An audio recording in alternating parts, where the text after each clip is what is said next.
Baik, assalamualaikum warahmatullahi wabarakatuh.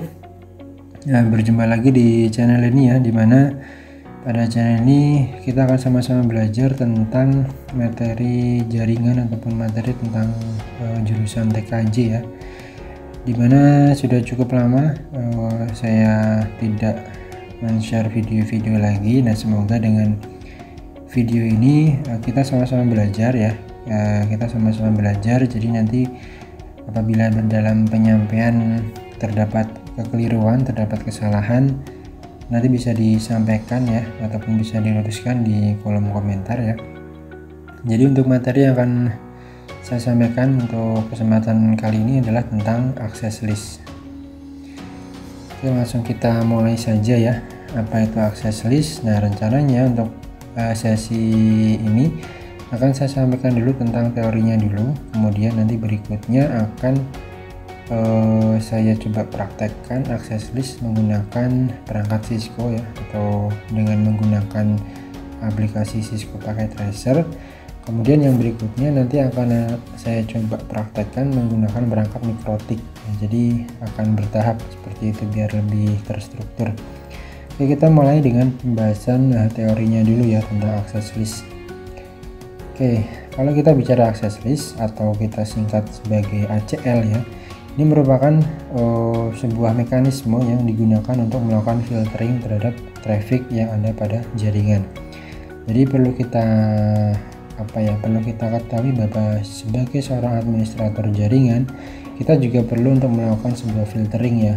Jadi untuk membatasi akses-akses yang tidak kita inginkan, baik itu yang masuk ke jaringan kita atau nanti yang akses kita keluar ya. Jadi bisa dikatakan bahwa access list di sini ini seperti halnya firewall ya. Jadi dia nantinya akan membatasi akses ataupun membatasi tujuan ataupun alamat yang akan kita hindari tadi ya. Itu sedikit ataupun sekilas tentang pengertian dari access list. Kemudian ya, access list ini sepertinya seperti halnya rule ya, ataupun aturan pada firewall yang berisikan list atau daftar aturan yang dibuat oleh administrator. Tadi ya sudah saya sampaikan bahwa sebagai admin jaringan kita juga harus perlu untuk membatasi terhadap traffic ataupun jaringan ataupun nanti alamat yang akan kita blok ya, sehingga nanti mengurangi resiko yang akan timbul di jaringan yang kita bangun. Kemudian aturan akan dibaca dari urutan paling atas ke bawah. Nah, ini harus kita pahami betul bahwa access list itu nanti dalam pembacaan aturannya itu akan dimulai dari urutan paling atas ke bawah. Nah, makanya untuk ataupun ketika kita membuat aturan, biasanya admin akan membuat rule yang spesifik dulu, kemudian yang paling akhir itu adalah rule yang bersifat umum. Jadi apabila nanti dalam konfigurasi access list itu terdapat beberapa rule yang akan kita masukkan, nah kita harus memasukkan rule yang bersifat ataupun aturan yang bersifat spesifik dulu, baru nanti yang aturan terakhir itu yang bersifat umum. Kenapa seperti itu? Karena nanti access list itu akan membaca aturan dari aturan yang paling atas ataupun aturan yang paling awal kita masukkan. Kemudian beberapa parameter yang harus didefinisikan pada access list itu adalah diantaranya protokol TCP, UDP, IPE, dan ECMP. Kemudian juga asal traffic, tujuan traffic, serta port. Jadi nanti akan ada beberapa pendefinisian terhadap access list yang kita bangun ya. Bisa berupa protokol, ada TCP, UDP, IP, ECMP. Kemudian ada juga bisa asal traffic, tujuan traffic, dan port. Nah, kalau kita bicara tentang jenis access list itu juga nanti akan ada dua macam ya, yaitu standar dan extended. Nah, kita perlu mengetahui perbedaan antara kedua jenis ini. Yang pertama yaitu tentang standar access list ya, atau ACL standar. Nah, ini adalah poin-poinnya bahwa yang pertama itu digunakan untuk melakukan filter secara general, secara umum. Jadi kita belum mengspesifikkan aturan yang akan kita bangun pada access list ini ya. Kemudian menggunakan penomoran atau ID 1 sampai 99. Ini harap diingat juga ya. Jadi dalam hal konfigurasi nantinya untuk akses list standar itu hanya bisa menggunakan ID 1-99. Kemudian diletakkan pada interface yang dekat dengan destination paket. Nah, ini yang sering salah biasanya, sering keliru. Jadi misalkan nih ada topologi seperti ini, ada router 1 dan router 2, di mana router 1 itu nanti membawai host ya, atau PC 1 dan PC 2. Kemudian router 2 itu dia membawai server ya, ada FTP server dan web server. Nah, kalau kita bikin sebuah akses standar, maka port atau port interface itu diletakkan dekat dengan destination packet. Jadi kalau R1 itu kan berarti dia dekat dengan source ya, source-nya ataupun dari hostnya ini. Kemudian kalau destination-nya kan ke sini ya, maka yang router yang paling dekat dengan destination-nya itu adalah router 2. Nah, di router 2 ada dua interface. Mana yang paling dekat dengan destination? Dia adalah interface yang G0/1.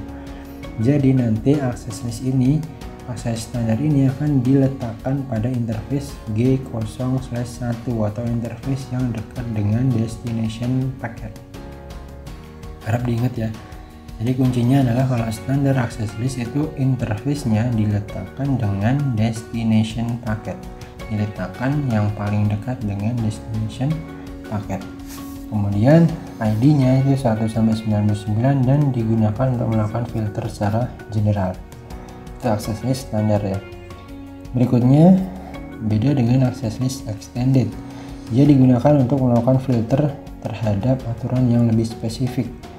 Jadi kalau standar itu lebih ke umum, extended itu lebih ke spesifik. Misalkan aturan ataupun rule yang akan kita masukkan adalah membatasi protokol tertentu untuk dia agar tidak bisa mengakses ke jaringan kita. Nah, misalkan seperti itu, berarti kita harus menggunakan access list extended.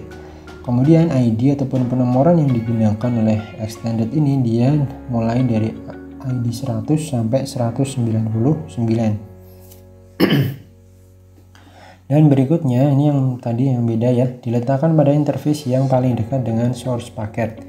Jadi kalau source-nya itu di sini, kemudian destination-nya itu di sini, maka kalau untuk extended ini dia diletakkan pada interface yang paling dekat dengan source.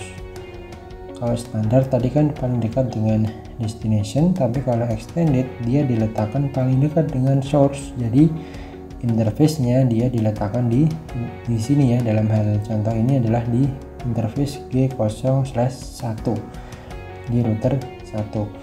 Jadi itu poin-poin penting yang membedakan antara ACL standar dan ACL extended.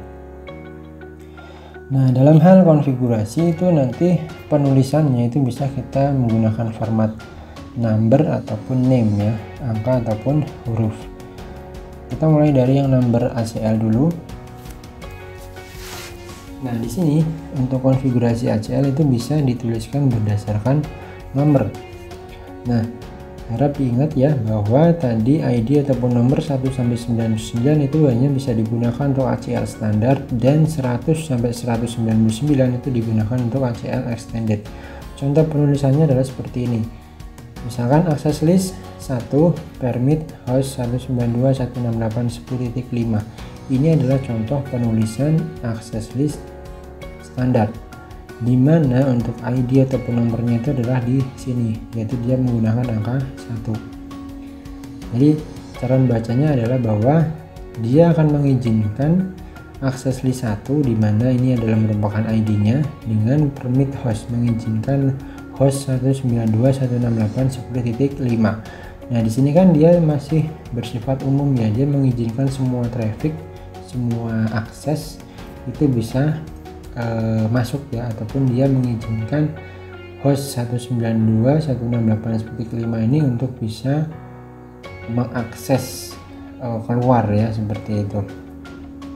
Kemudian kalau yang extended di sini perbedaannya adalah pada ID-nya, dia dari angka 100 sampai 199. Dalam contoh ini dia dituliskan 101.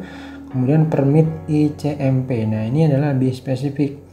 Dia mengizinkan protokol hanya ICMP, yaitu dari host 192.168.10.5 dan 172.30.10.5. 7. Jadi disinilah letak perbedaan penulisan dari standar access list dan extended access list. Ini secara umumnya, ini yang lebih spesifiknya.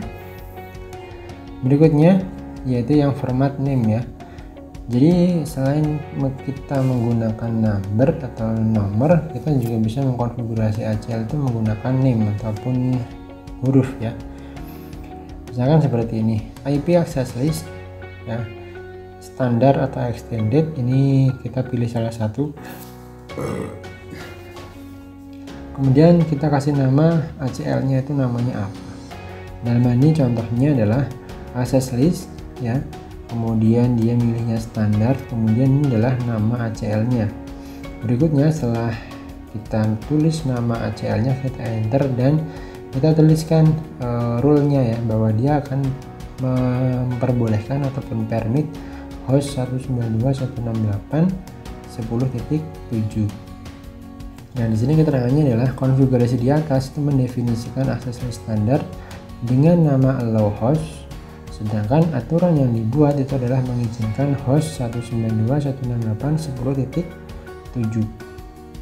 Jadi kurang lebih seperti itu perbedaannya, hanya pada penulisan angka di sini ID-nya, dan kalau yang ini kita berikan dia keterangan standar dan nama dari akses list itu seperti apa.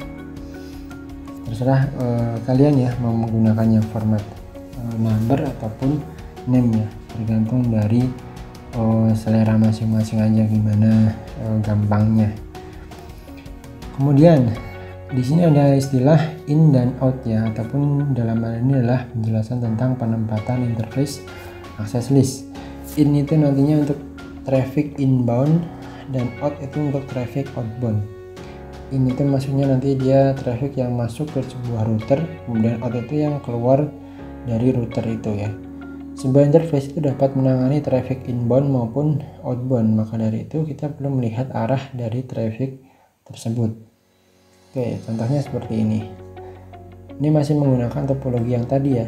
Apabila kita menempatkan ACL pada interface gigabit 0/1, nah bila nanti kita ACL-nya itu di sini, berarti nanti dia akan kita set sebagai in ya, atau inbound, karena source-nya ini masuk ke router utama ya, atau router yang kita berikan dia konfigurasi access list.